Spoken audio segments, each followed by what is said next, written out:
How do you do? I'm John Michael Hughes, and my dancing partner, Fingal, come here. Fingal, come on. This is my dancing partner, Fingal, and Fingal is named for a Celtic mythical giant who built a walkway from Ireland over to Scotland. And these big rock formations are still there.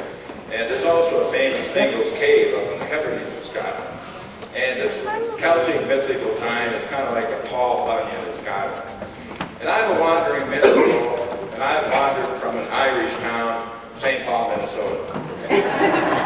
But the main reason that I can give this music extravaganza is the fact that I've kissed the Blarney Stone. Anybody here that's kissed the Blarney Stone yet? Well, there's a few. Well, for those of you who haven't, it's down in the bottom of Ireland near Cork in this big old Blarney Castle that was built back in the 1400s. And if you kiss this magic stone, you get the gift of eloquent speech or the gift of gab. I bet those people have it. You also get a diploma. And they put this stone up at the very top of the castle, and even to get up there is a little precarious. And it's on an outer wall, out about 2 feet, and down about 2 feet with space in between. So to kiss it, you have to lay on your back and have somebody hold on to your legs. And you slide over the side of the castle and kiss the stone upside down, backwards, that's way down over there. But I truly believe that there really is magic in that stone. And there's a lot of other magic things in Ireland. Most of us think of Scotland when we think of the bagpipe, and we should. This bagpipe, the Highland pipes, is the national instrument of Scotland. However, historically, the bagpipe really is essentially a Celtic instrument. And the Celtic race isn't based on blood, but on the Gaelic language. And these Celts used to live way over in Central Europe, around Austria and Bavaria, until the Romans pushed them more and more west. Then they ended up in and around the British Isles. So since then, they've been living in what's called the 6 Celtic nations. Ireland, Scotland, Wales, Brittany, Cornwall, and the Isle of Man. And later, I'm sure a few of these Celts migrated to Hastings, Nebraska. Out of curiosity, how many people do have in their ancestry Irish, Scottish, Welsh? Oh, just about everybody. Well, the Celts believed that art was the most important endeavor in human life. And in all their artwork, one predominant theme were these never-ending interwoven lines where the end connected with the beginning. And they're called the knots of eternity. There's also some examples in the program of these knots of eternity in the drawings. And these drawings came from the Book of Kells. That's the oldest existing Christian manuscript that's kept in Trinity College in Dublin. And it's a great, big, beautiful book that the monks drew way back in the 800s. And in some ways, I relate these knots of eternity to their music. And folklore has it that before the bagpipe came along, that these Celtic tribes probably sang in the same style as the pipes. So they'd have a circle of singers, and they'd all hold one note, going, ah, just a never-ending drone note. And that's what these 3 pipes do. These are called the drones, and they just stay in the same note all the time, and they never change, and they never stop. They kind of go on for an eternity. This one is just longer because it's an octave lower. Then one person would sing the melody, and that's what this part with the holes does, called the chanter. And there's one hole here that I don't play. It was put there one night by an Irish fairy to give it that sweet sound. And speaking of fairies, when I was over there, I found out that leprechauns are exactly 7.5 inches high. Are you all familiar with leprechauns? Well, they're these invisible little people, and they're always playing jokes on humans. They like us, but they're envious of us because they don't have souls. And I know you're wondering, how do I know that they're exactly 7.5 inches high if they're invisible? Well, over in Ireland, where they hang out, if the people see a rustle of leaves, that might be one of these little leprechauns. So what they do is they splash milk on that spot, and for an instant, you can see this little image. So the Celts went to Ireland first. Then about 500 AD, there was a Celtic tribe called the Scots. And they migrated from Ireland to Scotland, and they brought with them Christianity and the bagpipe. So I'm going to start out with some Irish tunes. Wearing of the green, when Irish eyes are smiling, a jig, the Dublin Jig. A jig is a fast dance. And the national anthem of Ireland, A Nation Once Again. Wearing of the green came out of the rebellion of 1798. And back in those days, when they had holidays, they would decorate the buildings with red banners, and people would wear red ribbons in honor of the King of England. But there were a few Irishmen who didn't especially care for the King of England. So in defiance, they would wear green ribbons. And this was distasteful to the crown, so they actually outlawed wearing green ribbons for an entire century until Queen Victoria got rid of that rule. Occasionally, I have to tune up the pipes. There's a reed in each pipe, and that's what makes it a pipe. And this is a drone reed. It's a cane. It's like a heavy cattail, and you plug one end, and you cut a slice in it so it vibrates. And there's 3 of these. They go down here. Then the reed that's in the chanter is a double reed, like a heavy oboe reed. And the more I blow, the sharper the chanter reed gets. Then I have to match the 3 drone reeds with the chanter reed. And I tune it by moving this part up or down. And sometimes I shut a reed off by kind of slapping my hand in the end. And I start it up again by popping my finger out of there, in case you're wondering what I'm doing over here. So here's some Irish tunes.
And I'm going to play some of the favorite Scottish tunes, and they're real old tunes, but they're forever popular.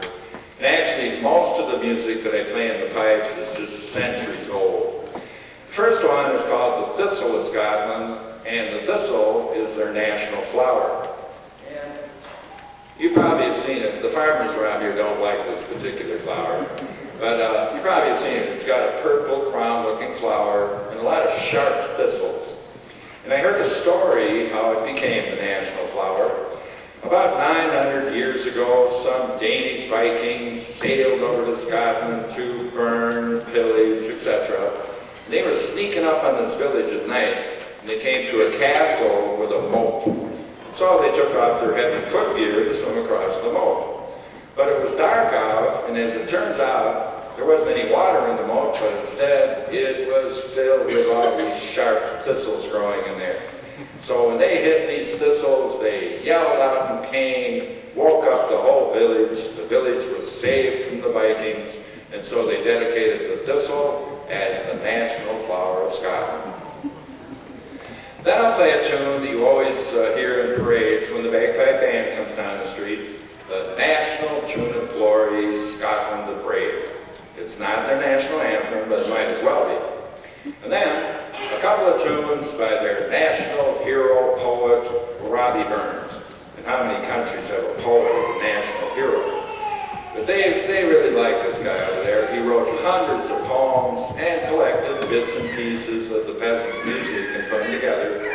And a lot of the songs by Robert Burns we know, like All Lang Syne, Red Red Rose, Comin Thro the Rye. I'm going to play that one.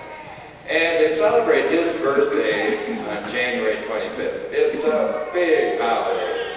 They call it Burns Day. And they get together in groups to recite his poetry, or else your own, and to sing his songs, and to toast Robbie Burns with too many scotches. On that day, a lot of people wear the national dress, a kilt for a man, or a tartan skirt, maybe with a sash for a woman. And they always serve the national dish on Burns Day, which is called haggis. How many people have ever eaten haggis? Oh, quite a few. All right, how many people liked it? You know, if they like it, that means they're either from Scotland or they don't know what's in it. Well, it's an infamous dish. It's a peasant's dish that's made out of the leftovers of the sheep.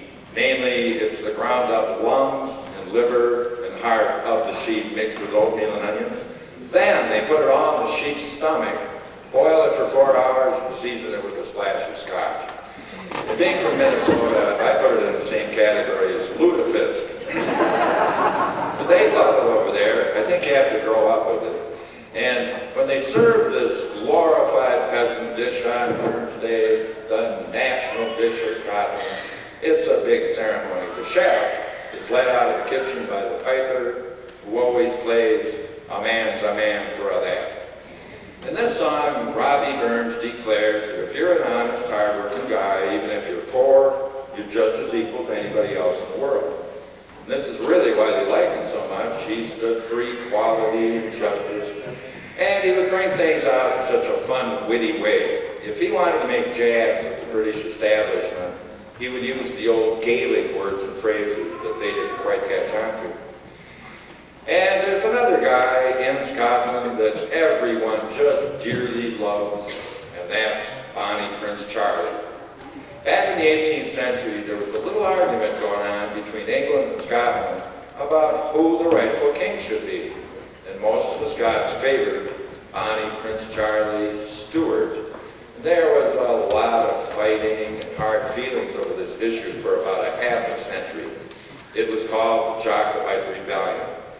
And Bonnie Prince Charlie was exiled over to France, but he came back in 1745, and he made this glorious entry into the town of Carlisle.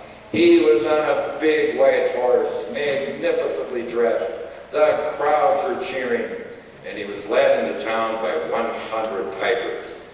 So I'm going to play the tune that commemorates that day called 100 Pipers, and you can just imagine the fervor of this romantic time. However, as this rebellion went, It all ended 1 year later at this terrible battle in 1746, the Battle of Culloden. And it was a sad day for the Scottish people who either wanted to see the Stuarts on the throne or independence from the Union of Great Britain. And bonnie Prince Charlie, this young lad who was born to be king, escaped in a little boat to the Isle of Skye. I guess Flora MacDonald helped him escape by disguising him as an Irish spinning maid.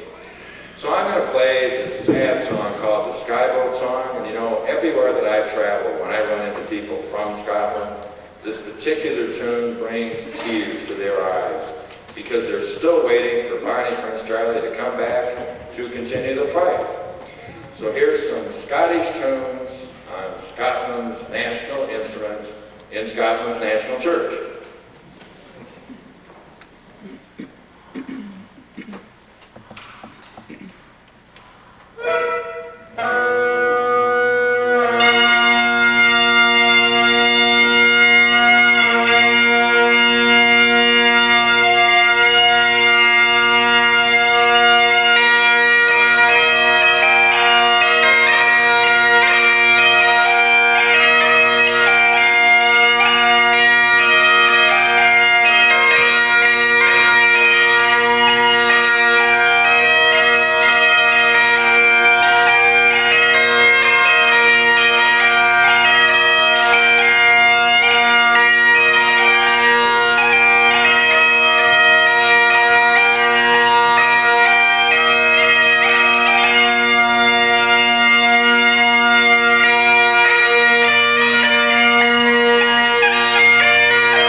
outlawed the bagpipe in Scotland because it was viewed as an instrument of war.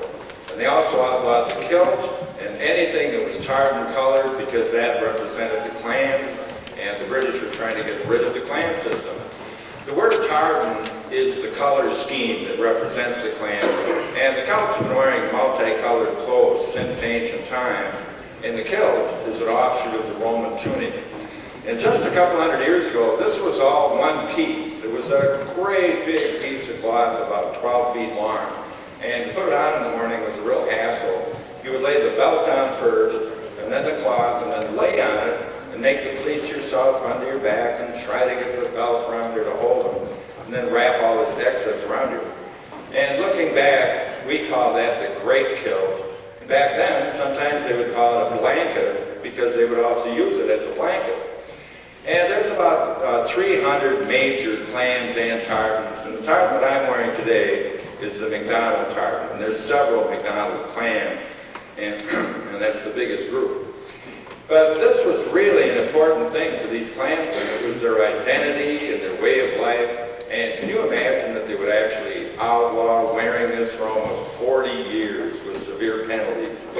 So what some of the guys would do is they'd wear a little patch of their tartan hidden under their shirts. And this one happens to be the royal family tartan, the Stuart tartan. Also during this period, a ceremony in the churches developed called Kirkin of the Tartans. And the word kirk means church. And in this ceremony that was protected by the sanctity of the church, the clansmen would display a piece of their tartan, the outlawed pipes might be playing, and they would proclaim their family name. So in this way, they kept alive these traditions throughout this prohibition. And they still practice this ceremony in a lot of Presbyterian churches today. And a few centuries earlier, over in Ireland, they did the same thing. They outlawed the bagpipe because it was used in warfare. And this was with the Statute of Kilkenny in the 1300s. And in my opinion, the Statute of Kilkenny was just a real nasty statute. The English tried to take away from the Irish everything that was Irish, like their Gaelic language and their music, and they even outlawed dancing. And I heard that the shillelagh came about during this period. They outlawed all weapons, including swords.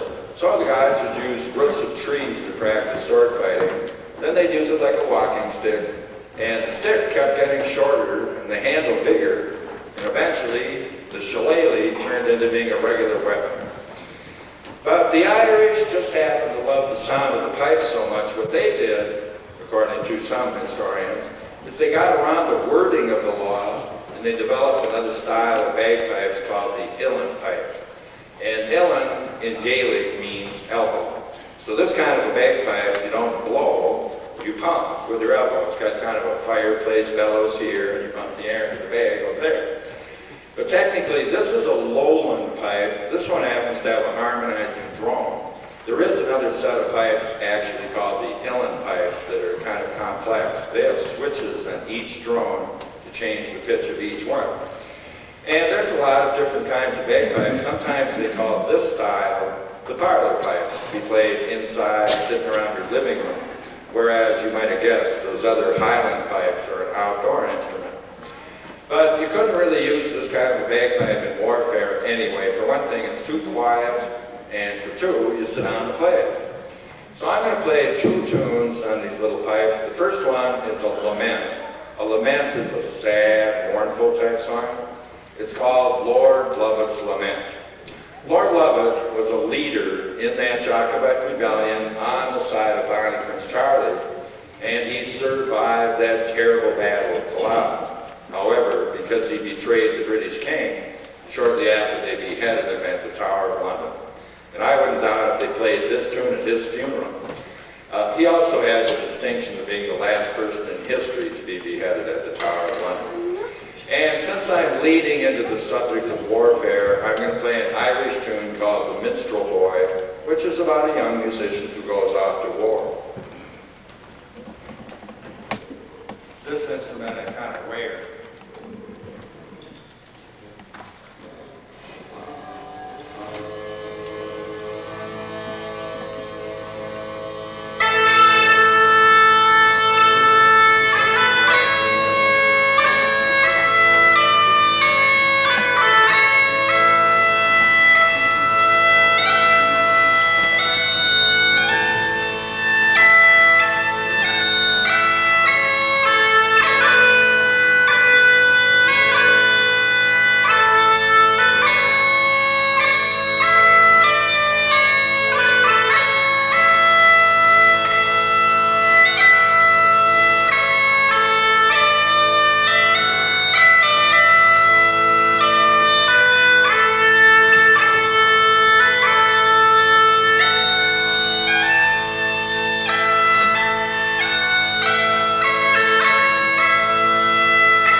some stories developed directly from warfare, but it's not used in war either. Back in the old days, when the Celts went into battle, the pipers would be out in front. Then all the soldiers would bang their swords against their shields. As they marched into the battle.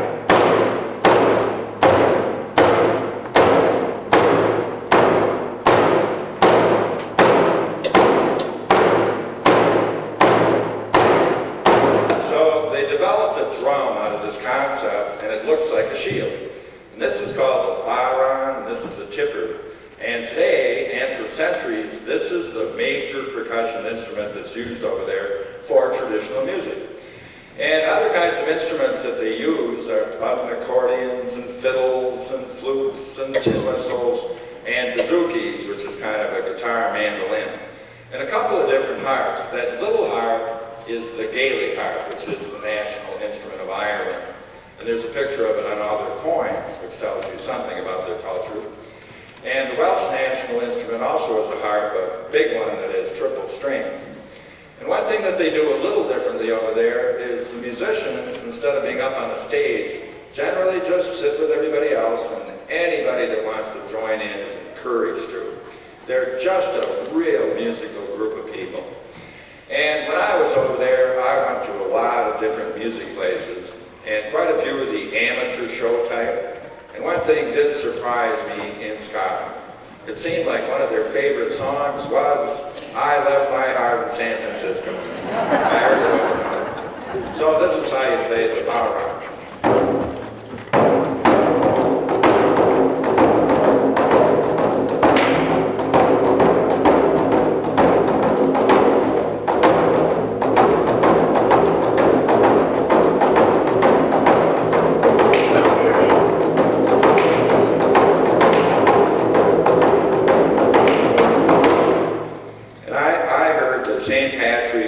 This kind of a drum to drive all the snakes out of Ireland. The legend is that St. Patrick would go up on a mountain and then he'd play the drum to attract people to come to hear his sermon. And so one day he was doing this, and right away the drum split. And then he looked down and saw a big snake going down the mountainside laughing. But then an angel appeared, repaired the drum, and when St. Patrick played it again, all the snakes disappeared and they haven't been seen since.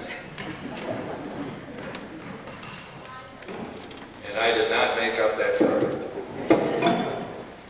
But this instrument and other bagpipes similar to this one have been used in warfare by the Celts consistently since ancient times. Indeed, they still call these the war pipes. So this is the blowpipe, where I blow the air in. And it used to be real short, and the piper kind of hugged the bag. And they purposely made this long so the piper could stand up straight and march into the battle while he played. So way back, when the Celts were fighting the Romans, at first they just terrified the Romans. For one thing, they were about 8 inches taller than the Romans by average, and they all had different color hair, but they would bleach their hair. And they had used lye or lime, and this made their hair really thick and heavy, and it would stand straight up and back in points, and it looked like there was a porcupine on their head. So here they are, these tall, blonde, porcupine-headed warriors. And they had less fear than the Romans because they believed in immortality. And this was before Christ. Later, when Christianity came along, the Celtic religion of Druidism had so much in common that they embraced Christianity almost right away. And they had equal rights for men and women in Celtic society, so it was common for a wife to be right next to her husband in the thick of the battle. And if that didn't shock the Romans, their uniform did. Most of them went into battle wearing nothing at all except this necklace called a torque and maybe some elaborate body tattoos. They would also use these harps on the battlefield. They would put the harp on a chariot, race the chariot, and when the wind hit all those strings, it would give off this eerie sound. But the Romans pushed the Celts all the way to the British Isles. However, no Roman ever set foot on Ireland, nor the Highlands of Scotland. So a lot of the Celtic culture was saved. They didn't stop fighting when they got rid of the Romans. So over the centuries, it's been the Irish against the English, the Scottish against the English, clan against clan and religion against religion. But the bagpipe was there on the Celtic battlefield, so I'm going to play some war-related tunes. The first one is called Pibroach bohdran, and this is a rousing calling tune that tells the clansmen to get their weapons and gather for the fight. And the music is real old, but there's some inspiring words in the program that were written later by Sir Walter Scott. Then I'll play a battle tune that was written way back in 1620 by Maurice Fitzpatrick called the White Cockade. And he didn't write this for warfare, but rather in those days, when women went out to have fun, if they were going to a dance or a wedding, the fashion was to wear a white feather in their hair. So he pictured this when he wrote this frivolous tune. But 100 years later, the Battle of Fontenoy, the Irish Brigade, with their sense of humor, sort of ridiculed the enemy. They stuck white feathers in their hair, and they played this tune into the battle. Then it caught on and became a theme song for the Jacobite Rebellion. And the tradition has always been to write and commemorate a tune to every battle, whether they won or lost. And I chose one from the First World War that's pretty sad, called the Battle of the Somme. And it should be sad because 20,000 British died in the first 20 minutes. And they changed the tradition of the pipers being out in front about halfway through that war, I think because of the machine gun. The machine gun just about wiped out an entire generation of bagpipers. But then I'll play a more uplifting World War I tune. It's a long, long way to Tipperary. And since the sound of this instrument has been spread around the world by the British Army, I'll play a national British tune, the British Grenadiers. So here's some war-related tunes on the war pipes.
instrument is also used for fun.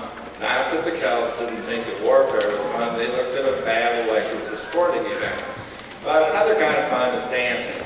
And around St. Patrick's Day, you might see a sign up advertising a ceilidh, spelled C-E-I-L-I. In Gaelic, it means a dance or celebration. And the main kind of dances that they do with these ceilidhs is the reel. And you've seen this. That's where there's two lines of dancers. Then they do all these maneuvers back and forth so that everybody gets to dance with everybody else. And they do the reel everywhere in the world. But I heard that it started in Scotland by some churchgoers who were locked out of church. And I didn't even think they locked the churches back then. But I guess this group was waiting for the tardy pastor. I think it was the choir. And while they waited, they invented the reel, and it spread around the world. Other kinds of dances that are done with the pipes are sort of symbolic. You've noticed that when the Irish dance, they always have their arms straight down to the sides. Well, I heard that this started because of that nasty statue of Kilkenny when they outlawed dancing. And over in Ireland, they have these little stone walls all over the place, so if the English were on one side looking over, all they'd see is the top part of your body. And if you had your arms down, you might get away with dancing. The Scottish dances, or Highland dances, originated with ancient warrior victory dances. About 1,000 years ago, King Malcolm Canmore took his sword at the end of the battle, and he laid it over the sword of his vanquished enemy, and he did the first sword dance, a victory dance. Then a tradition sprang up to do the sword dance on the eve of every battle, and they still do this, and if the dancer touches any one of the blades, it's a bad omen for the next day's battle. Then there's the national dance, the Highland Fling. In this dance, the dancer sort of leaps from side to side with good reason. Originally, it was done on top of a shield, except back then, in the middle of the shield, there was a sharp 4-inch spike. So the dancer would go from side to side, trying to miss the spike. So I'm going to play two dances. The first one is a Highland dance called Sean Truce. In Gaelic, it means old trousers. When they outlawed the kilt in Scotland, during this period, the only guys who were allowed by law to wear the kilt were the ones that joined the British Army. And the rest had to wear trousers, and they didn't care for that. So when they legalized the kilt, they celebrated with this dance. And the dancer kicks off the trousers symbolically and puts the kilt back on. And then I'll play a jig, the Irish washerwoman. And you know, these dances tell a story. And if we had a dancer here, she would look angry. She's mad at her husband because he drank up all the money, and she has to take in laundry. And in the dance, it looks like she's doing the laundry, and she ends up giving him a kick.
Halloween is the Celtic New Year's Eve, and it's their biggest celebration of the year, actually. And the Celts believe that on this one particular night, Samhain, the god of death, would come down to round up all the souls of the people who had died in the past year.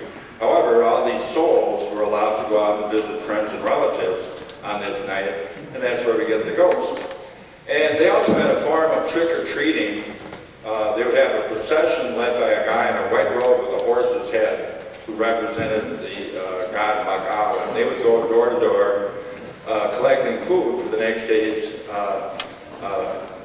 New Year's Day celebrations. And they believed that on this night, witches could disguise themselves as black cats, but they did. But not all black cats were witches, and they didn't know which was which, so they'd burn them all at the stake.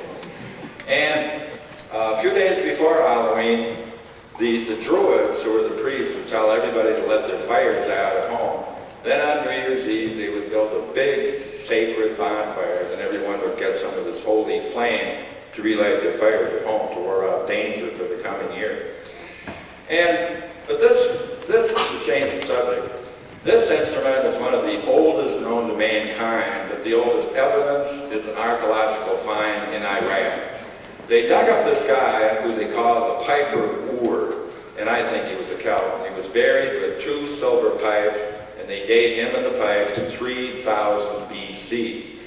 The bagpipe didn't come along until about 1000 BC, but you know, the Celts liked this background drone sound. So what they would do, before they had a bag to hook all these pipes up to, is they would just stick 2 pipes in their mouth at the same time and blow them both together. One would have holes for the melody and one without holes for that drone note. Then later, when the Romans pushed the Celts west, most of them went to the British Isles, but some settled here and there across Europe with their pipes. So in history, you can find bagpipes in every country in Europe. But the instrument became really popular in the Middle Ages, especially in the British Isles. Every king had at least one piper, every town a town piper. The clans had 7-year piping schools, and it probably was the second most popular instrument for wandering minstrels. So, I don't think we have time for questions, but maybe if you do have questions, you can ask me after. I'd like to show you the most popular instrument over there, called a tin whistle or a penny whistle. Every kid gets one of these as soon as he can hold it. You see them played just everywhere. One reason it is so popular is they only cost about $8. Sometimes they call it the poor man's flute. But it's a real instrument, and you can play about 35 notes with sharps and flats, whereas the bagpipe, I can only play 9 notes and no sharps and flats, except one note's always flat. And everyone always wants me to play Danny Boy and Loch Lomand on the pipes, but those songs have a big spread of notes, so I'm going to play them on the tin whistle. Danny Boy is an Irish tune that came from Londonderry Air. Danny gets called off to war and he doesn't come back, and it's just one of the world's most beloved but sad love songs. And Loch Lomand, according to one story, is written by a guy who's in jail waiting to be hung the next day because he fought for Bonnie Prince Charlie. And there was another Scotsman there, and the author wrote, "You take the high road, and I'll take the low road, and I'll get to Scotland before ye." What he meant is that his spirit would get back to Scotland quicker.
our finale, first I'm going to play one of the most beautiful love poems written yet, I think, called Believe Me, If All Your Endearing Young Charms Fade Away. It was written by Thomas Moore, one of Ireland's greatest poets, in 1804 for his wife Bessie.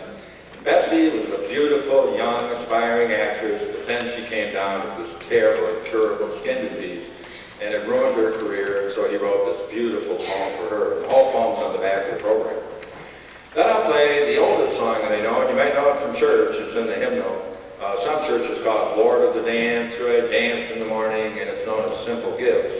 But I've heard that this tune goes way back to the pagan Druid days, and maybe another bagpiper played the same tune 2,500 years ago. And then I'll end up with Amazing Grace, and this was written by Bishop John Newton, who in his younger days was a slaver, and I guess he was kind of a wild, low-life character. One story is that one night he got drunk and fell off his ship, and the only way they could save him was to harpoon him. So they did. So he walked through part of his life with a big hole in his leg, but then he repented and he joined the clergy. And when he wrote the song, I guess he was all